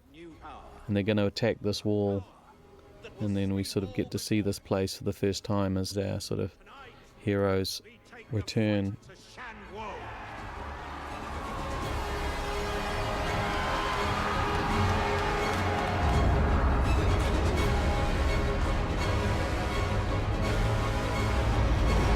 London charging its way to a brighter future. And so the wall, the Shield Wall, is, the whole valley has the desolate sort of ruins of the Traction cities, but then, there's also the deck plates of the Traction cities have been sort of fixed to the front of the wall as to aid in their defences. I bade my friends swear an oath. When this body is done. This scene here was actually where Anna's telling Hester her story was actually originally shot when they were going to go into battle. But we could never make it work. It never worked to suddenly have them sort of start to head for London, to take on London. I trust anyone listening to this commentary has seen the film already, so they know what's going to happen.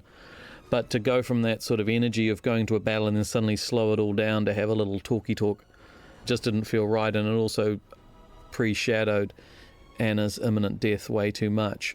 And so it was quite sort of late in the edit that I was like, well, where can we put this? And so I made the decision to put it in the wall here because it gave us a moment of reflection at a good time, but it also allowed us to sort of show that actually this wall is actually huge. You actually have to go through this, hugely defensive zone. It's not just going through like a short tunnel. You actually have to sort of fly through quite a long tunnel to get through. And then it was the right moment of reflection to actually break out and show us the lands which Anna is now sworn to protect.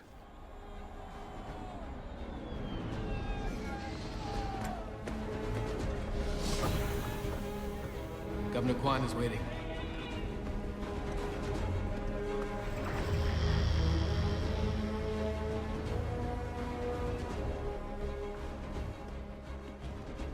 So here's Ki Chan, who's wonderful as the governor. Launch the fleet. We cannot wait. What are you suggesting? A preemptive strike? Destroy Medusa. Tom suddenly works out, hold on, their plan is actually just basically to bomb the shit out of London.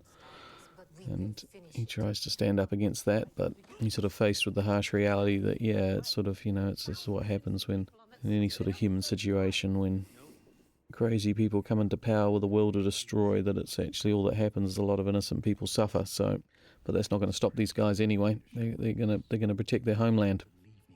And so Shang-Guo itself, it's even though it is in the east, Satya refers to it as the Allied fleet. So it's all the peoples and all the cultures that have chosen to reject tractionism as this sort of destructive way of living.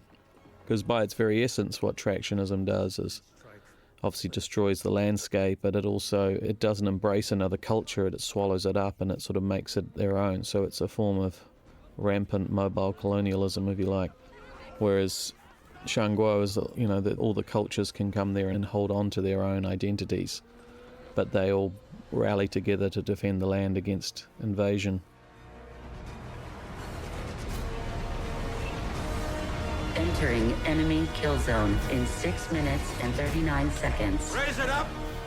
The Voice of Medusa by Linda Lester. We sort of actually ran a casting competition within Weta to basically say, hey, look, we're looking for a voice to play Medusa, and we got lots of auditions, and then, and Linda won out.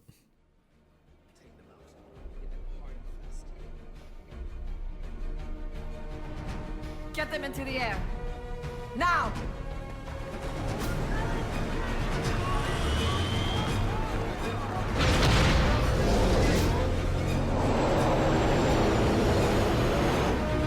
This was one of these scenes where we sort of had to sort of show essentially the forces that are basically going to be rallying against each other, which is London facing off against Shang-Guo.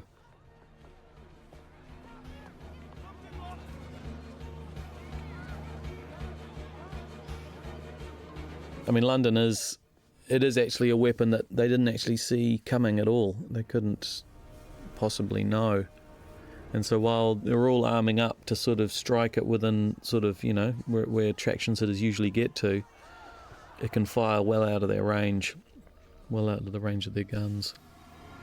And so we wanted this to be imagery that's driven by the music of Medusa. And so it builds and builds as Hester discovers the key that can bring it down. The fun thing about Pomeroy is that, he's sort of the good conscience of London. As someone who's sort of studied history, he understands the pitfalls of human behaviour and knows this is no road to go down again. There's Philip Reeve and Samuel, his son. Philip Reeve's the author of these wonderful stories. Confirm target coordinates. Coordinates confirmed. Target is locked. And so sort of Medusa and sort of what happened is it's been sort of mythologized in this, so there's a sort of a shrine that Hester sort of puts two and two together, that this thing that her mother gave her is linked to Medusa somehow.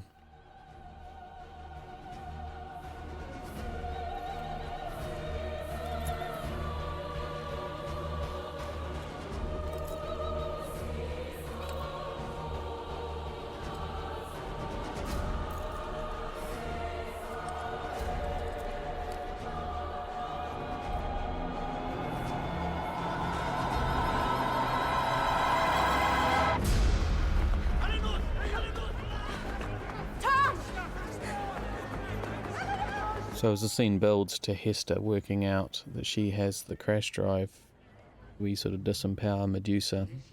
Firing sequence. It's sort of a fun way to sort of use music to actually, to drive a scene. I have it.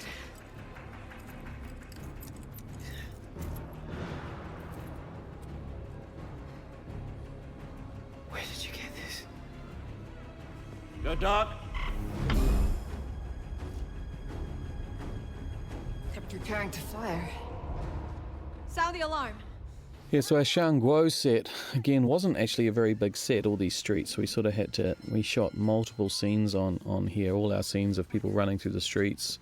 So we sort of had to, like a little piece of Lego, sort of jump around and sort of redress, relight, and get as much mileage as we can. I don't think there's an inch of that set that we didn't shoot.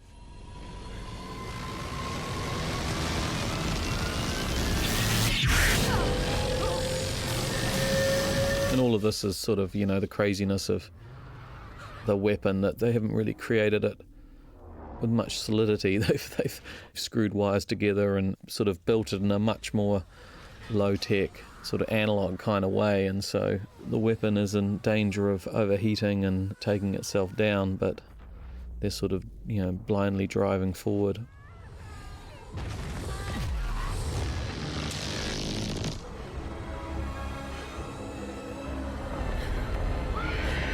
So, Medusa. Yeah, we sort of played around with the visual effects design of Medusa quite a lot. Where the digital effects destruction team definitely had their work cut out for them in the effects department, just as far as just getting to realise something that didn't feel like a nuclear explosion but wasn't just a big sort of pyrotechnic, and also was quite unique. So we sort of came up with this, you know, this sort of 3-stage, you know, electrical beam that then caused a giant sort of sphere of influence that would then compress down to some kind of, you know, singularity and then ignite. So we definitely didn't want it to feel nuclear in any capacity, so that we don't have the audience wondering why they're all going to be sort of living on in the irradiated wastelands of Shangguo. Crash driver. My mother gave it to me. Come on, we have to go. They destroyed the Allied fleet. They didn't destroy us. Niels, you lead. Yasmina, stay on his wing. Zara. So a band of heroes has to square off against London. So it's a bit of a suicide mission, really, for a small bunch of fighters to take on the defences of Attraction City.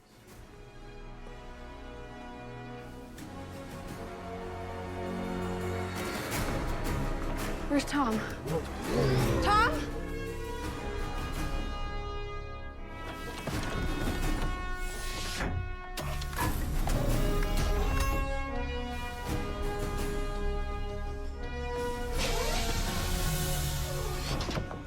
Tom?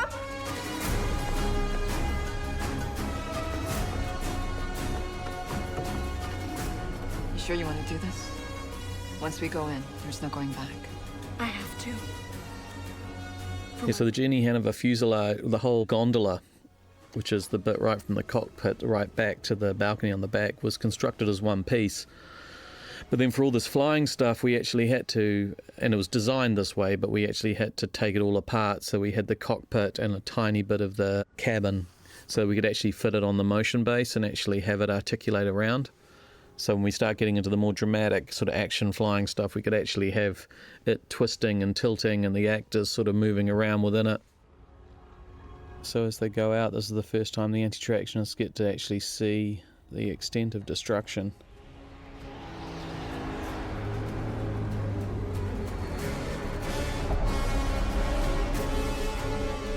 And London's still miles away, but it can still unleash a whole lot of hell.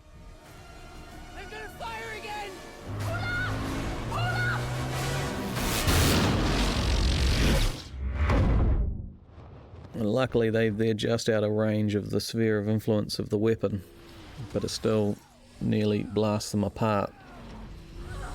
Recharge!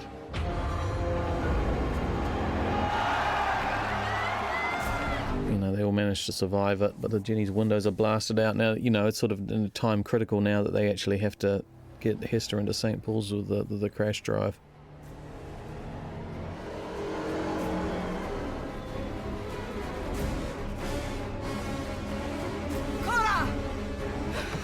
We sort of went back and forth on this scene quite a bit as to whether we actually had fighter airships come out from London. as well as attacking London, but we sort of felt that, we didn't want to have two battles, I guess. So we didn't want to have like a big dogfight with airships and then have to have them take on London, and definitely wanted London to feel like it had its own sort of defences. Again, there's sort of the searchlight imagery with the sort of the anti-aircraft fire is reflective of the Blitz or any sort of air attack on an urban centre. We also didn't want our heroes to be taking out human life, so they're trying to basically cover the Jenny, by drawing the defences on them while the Jenny flies in low.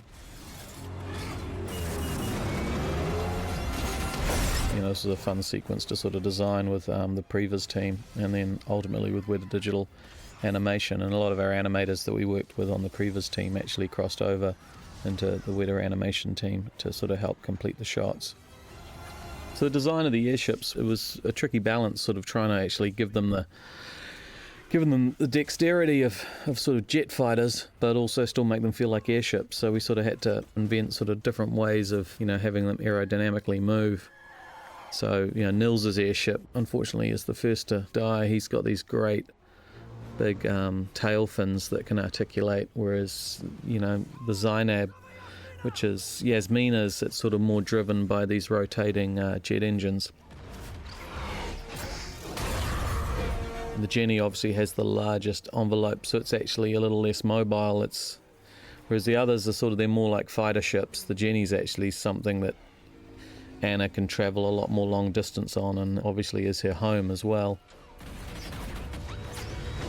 I got this one! But they've already lost Nils, and they get to the top, and they're actually far more sophisticated turrets at the top tier, which are to sort of guard obviously from any direct aerial assault from the top.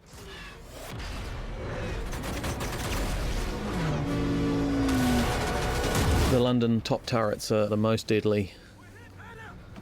And they just managed to take out enough before Yasmina gets damaged.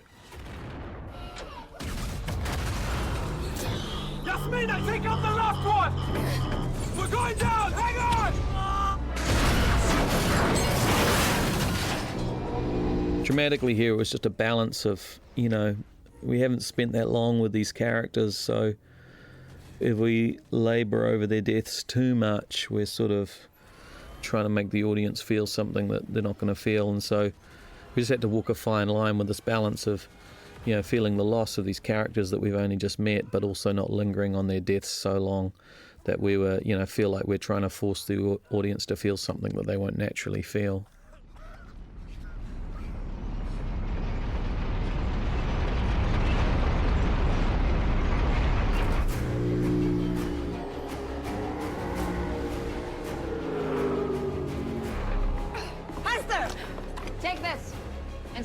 Until I give you the signal. What signal?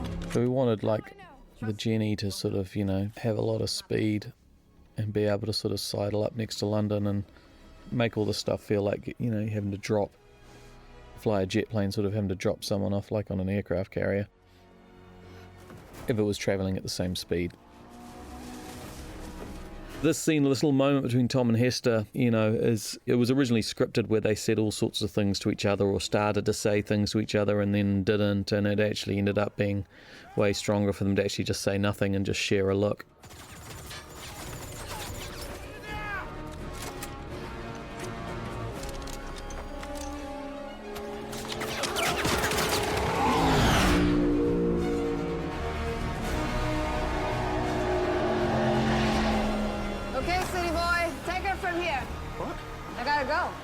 Late for church.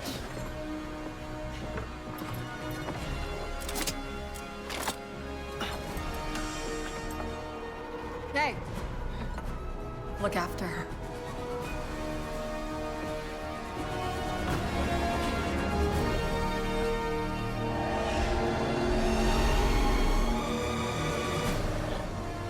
Lock target coordinates. Target is locked. Wait! Temperatures have to stabilize! Prepare to fire! Firing sequence initiated. Do it, Twix!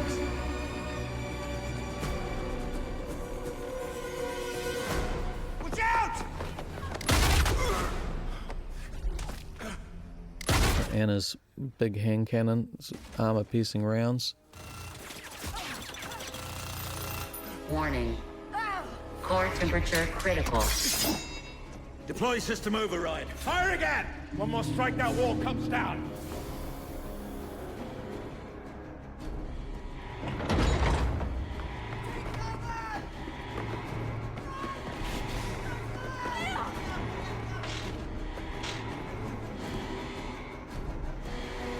It was interesting, all this stuff was sort of, scripted, like, they have guns and then they have swords, and it's just like, okay, so sort of in a way we sort of had to, without having Valentine spending the whole movie carrying walking around with a sword, that sort of is quite a ceremonial kind of thing, I guess, or even Napoleonic, to sort of have a firearm and a sword, but we give that more to to Vambrace, and so the knight sword that he grabs, which is actually sort of based on quite a nasty World War I knife, but scaled up.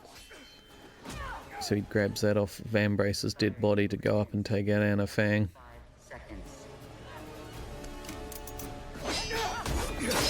Now, that was important here that Anna had been wounded. Originally she wasn't wounded, Valentine just came up and beat her in the fight, but I thought it was important for her to sort of show that she had actually taken a sort of if not fatal, but a near fatal wound with the bullet, but still went in to fight him and ultimately sort of sacrificed herself.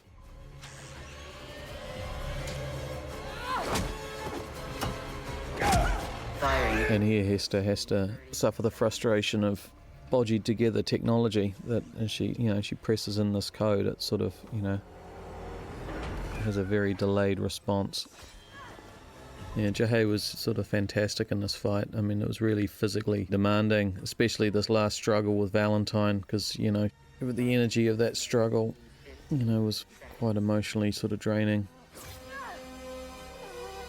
10, 9, 8, 7, Come on! 6, Just let go. 5, 4. It's over. And we also sort of wanted, Anna here to be sort of keeping track of what Hester was doing, making sure she kept Valentine engaged so that he doesn't notice what Hester's up to. Firing sequence terminated.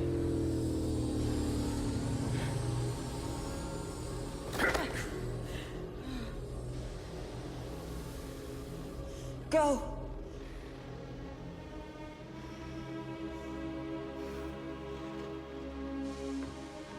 System overload. Unstable. Now it's over. So it was really important for Anna's death for her to get lost in the atmosphere of Medusa, because if you read the books, Anna comes back. Her body is recovered in the ruins of London. And her whole talk about wanting her spirit to be free is unfortunately something that doesn't come to pass, not at least for a little while. Yeah, so as Anna's sort of dying and Hester's running out, we needed to sort of cut back to Tom, and he has to keep his distance with the Jenny Hanover because there's all this powerful energy exploding out from Medusa. I'm sure everyone would have been wondering, where the hell is poor Tom?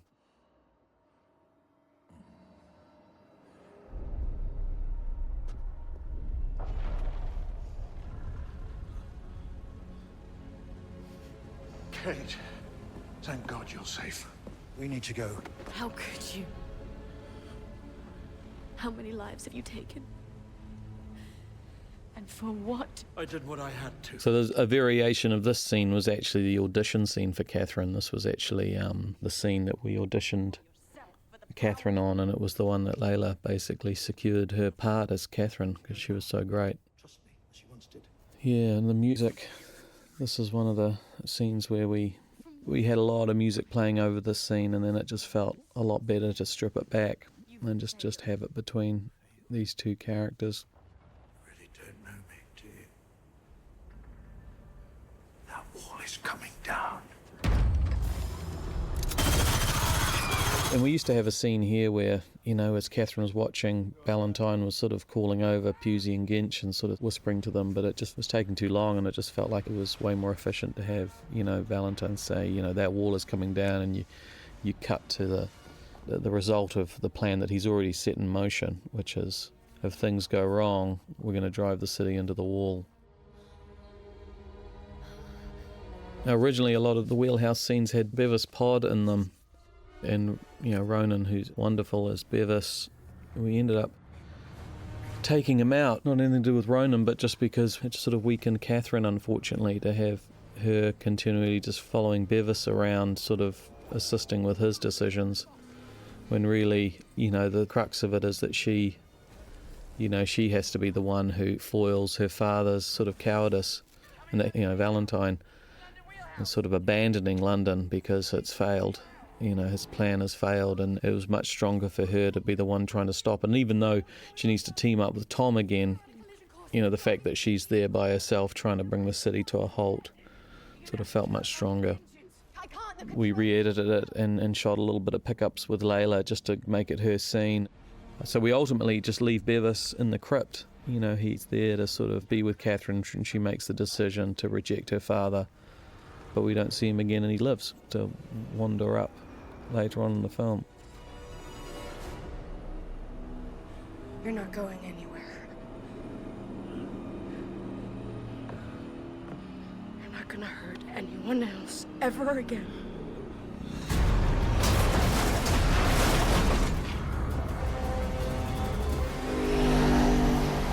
Tom, are you sure about this?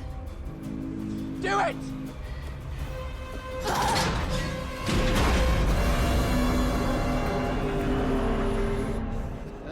And again, with sort of these scenes, we used to have quite a lot of stuff that we shot that was sort of very, very on the nose. This is where Valentine sort of lets Hester know that he's her father, but we didn't want to have, the line, "I am your father," or, I think he says, "You'll always be my little girl," but that didn't feel right. It felt sort of creepy and not in a good way. And so, we sort of just want to try and respect the audience here and just, that they get it. And if they don't get it completely, then that's fine.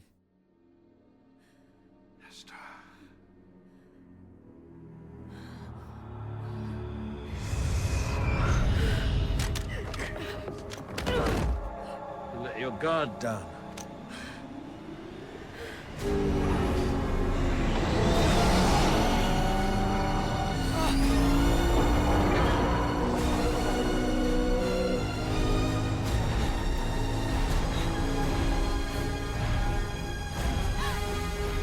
And all these scenes, the intercutting between the Wheelhouse and Tom flying in, this was all sort of, we had to sort of balance this. The way it was scripted originally was Valentine, when he takes the gun off Hester, he sort of shoots the rope, which puts him off balance, which seemed kind of a bit feeble, a bit weak for him to do that. And we knew Tom was going to be doing this.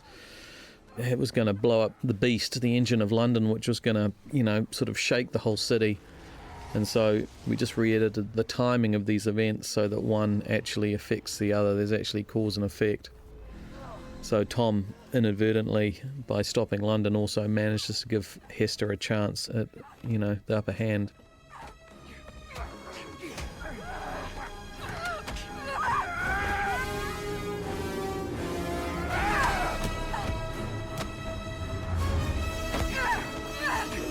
Yeah, most of this fight, given the stunt elements, was shot by second unit.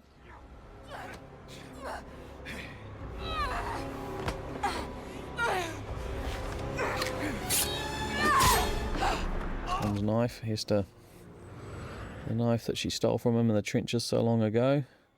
Is this what you want? You want to die? Come on, let's finish it. The whole top deck of the 13th floor elevator was built as a set, again, so that the actors were actually, able to interact with the proper pieces, even though the rest of the ship and obviously the whole environment around them is filled out with visual effects. It still allows them actually, to be able to interact with the immediate real pieces.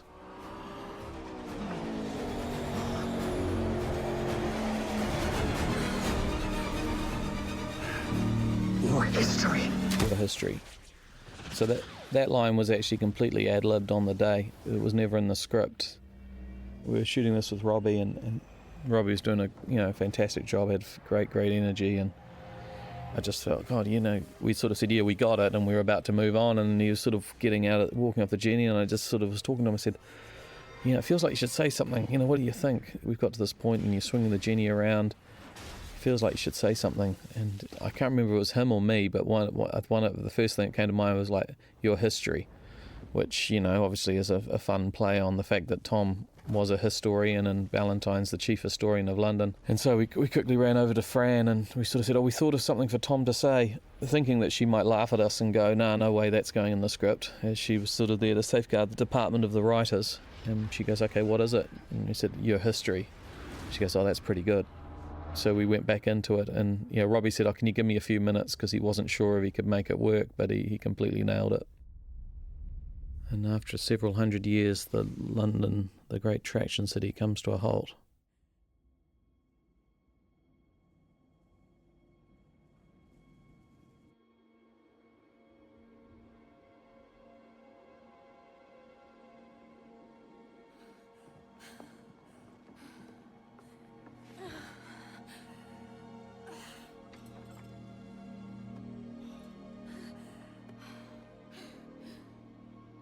This scene originally was sort of scripted as the engines of the Jenny Hanover sort of breaking down and the Jenny just sort of drifting aimlessly away, but it didn't sort of feel as romantic or as empowering for them to, to actually have a ship that they could actually go where they wanted.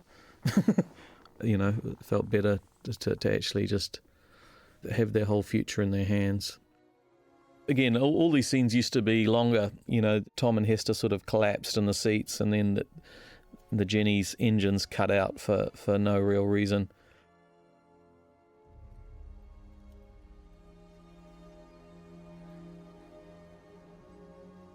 This is a second unit, main unit combo. Everything looking towards these guys as main unit. Shot a different day, a different week to this stuff, which was shot with second unit. Given the schedule, the script kept changing, but the schedule didn't, so everything sort of had to get compressed and more stuff had to get passed out to second unit to shoot.